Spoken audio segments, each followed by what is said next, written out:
Έχεις παίξει ποτέ κανένα μουσικό όργανο? Εσύ? Μουσικό. Μουσικό, κύριε? Όχι. Όχι. Ξέρεις, υπάρχει χιλιάδες άτομα, νέα παιδιά, ας πούμε, παίζουν, παθιάζονται με τη μουσική. Τα παίρνει μάνα του τηλέφωνο, πού είσαι παιδί μου, είμαι σε πρόβα. Της λέει. Νύχτες, ατέλειωτες. Συγκροτήματα, πολλά συγκροτήματα. Βλέπω το ράδιο Αρβίλα καμιά φορά στον Αντένα, τα πάει όπου είναι ο Κανάκης με τον Σερβετά. Και έχουν ένα συγκρότημα στο τέλος της εκπομπής κάθε μέρα. Κάθε μέρα. Μήπως να το καθιερώναμε κι εμείς? Κάθε μέρα άλλο. Φοβερό πράγμα. Μήπως να το καθιερώναμε κι εμείς? Γιατί όπως ξέρεις, μια εκπομπή τα σύγχρονα ρεύματα. Ναι, ανοιχτών οριζόντων. Ανοιχτών. Εξάλλου το αναγνωρίζω για τα ίδια τα συγκροτήματα. Σου έχουν κάνει ειδικά τραγούδια. Κάναμε ένα ρεπορτάζ, πάμε να το δούμε.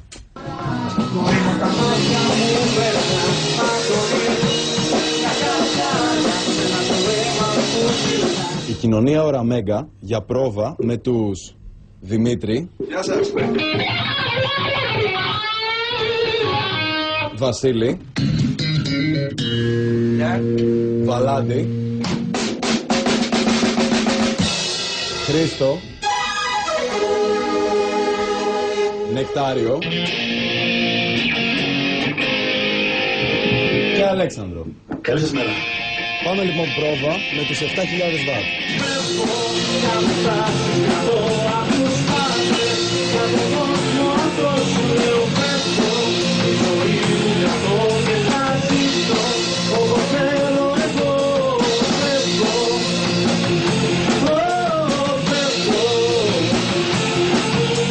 Φεύγεις. Φεύγω. Και πού πας? Κάπου αλλού. Κάπου καλύτερα. Δεν υπάρχει πίσω να πάμε ούτε με το κατεστημένο, όπως υπάρχει και εκεί έξω, ούτε να μας πει κάποιος να κάνουμε. Εμείς τρυπώσαμε στο στούντιο για να παρακολουθήσουμε μια πρόβα των 7.000 βατ και να έρθουμε πιο κοντά στα δικά τους όνειρα. Όνειρα που χωράνε όλα σε μια χορδή. Θυμάμαι τον εαυτό μου πολύ μικρό να χορεύω μπροστά στο καθρέφτη. Να μου άλλους τραγουδιστές, ξέρεις, να πιάνω σκουπόξερα για να κάνω κιθάριστα. Ονειρεύομαι ότι οι 7.000 βατ θα γίνουν κάποτε γνωστοί. Αυτό προσπαθούμε, αυτό κυνηγάμε. Να βρεθούμε νούμερο 1 κάποτε. Μεγαλύτερο μόνο είναι να παίξω στο φεγγάρι. Οι δυσκολίες, μια παραφωνία που όμως δεν πτωεί κανέναν. Οι δυσκολίες ξεκίνησαν τώρα. Με τη συμβίωση που μένουμε όλοι μαζί. Μένουμε και τα 6 άτομα σε ένα σπίτι. Εντάξει, δηλαδή κάτσε να φας για λίγο και κάποιος να πιάσει την κιθάρα. Μπορεί ο Χρήστος να πιάσει τα πλήκτρα. Μπορεί ο Αλέξανδρος να αρχίσει να τραγουδάει. Κάτι θα του έρθει εκείνη τη στιγμή. Κατευθείαν. Δηλαδή θα μπορεί να καθίσουμε και να το βγάλουμε και τραγούδι κιόλας. Και έχουμε βγάλει τραγούδια τέτοια. Τι είναι στο 7.000 βατ? Τα πάντα. Βασικά είναι αυτό που ασχολούμαστε όλη μέρα. Με αυτό κοιμόμαστε, με αυτό ξυπνάμε. Μέχρι και ο καφές που θα πιούμε, που θα πάμε έξω, ακόμα και η πόρτα μας έξω είναι μαζί. Δηλαδή δεν είναι απλά ότι έχουμε γίνει πια μια οικογένεια. Όσο για τη στιγμή που βγαίνουν στη σκηνή, τα συναισθήματα πολλά και η καρδιά πάει να σπάσει. Μου θύμισε κάτι που είχα περάσει πολύ μικρό όταν έδωσα ένα ρεσιτάλ πιάνου και πραγματικά τρέμα. Είναι μεγάλη ευθύνη, γιατί τα κομμάτια δεν τα γράφω μόνος μου, τα γράφουμε όλοι μαζί. Οπότε συναισθήματα των υπολείπων τα εκφράζω εγώ. Σίγουρα δεν υπάρχει άγχος, είναι αυτό που θέλουμε, οπότε δεν αγχωνόμαστε. Πάμε σκηνή, βγάζουμε απίστευτη χαρά, ένταση κλπ. Και νομίζω ότι το μεταδίδουμε και κάτω. Παίζουμε το είδος μουσικής που θέλουμε και παίζουμε, που μας εκφράζει. Και είμαστε εμείς οι 6 και θα κάνουμε αυτό που θέλουμε.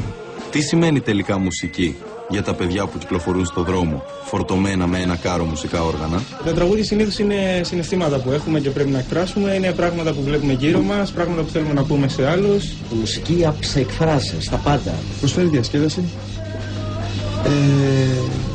χαλάρωση. Ένα μεγάλο όνειρο που αξίζει να το κυνηγάς. Και επειδή η δημιουργικότητα των νέων δεν έχει όρια, μας ετοίμασαν και μια μικρή έκπληξη. Έτσι, για να μας αποχαιρετήσουν.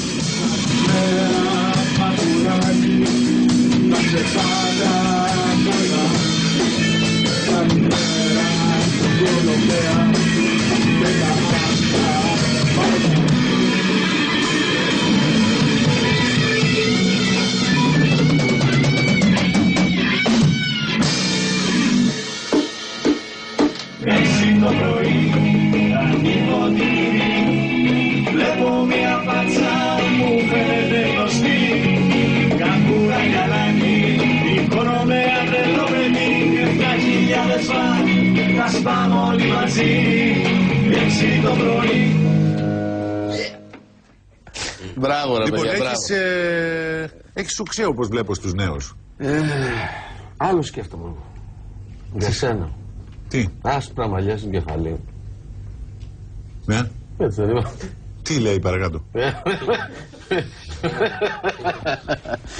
Δεν έχεις ανάγκη, αγάπη μου. Δεν έχεις ανάγκη. Είσαι ο καλύτερος. Αλλά και αυτά να συμβούνε. Εμείς έχουμε κάνει τα παιδιά. Εμείς έχουμε κάνει τα παιδιά μας. Να σου πω τώρα, να σου να έτσι θέλεις. 20 χρονών τώρα.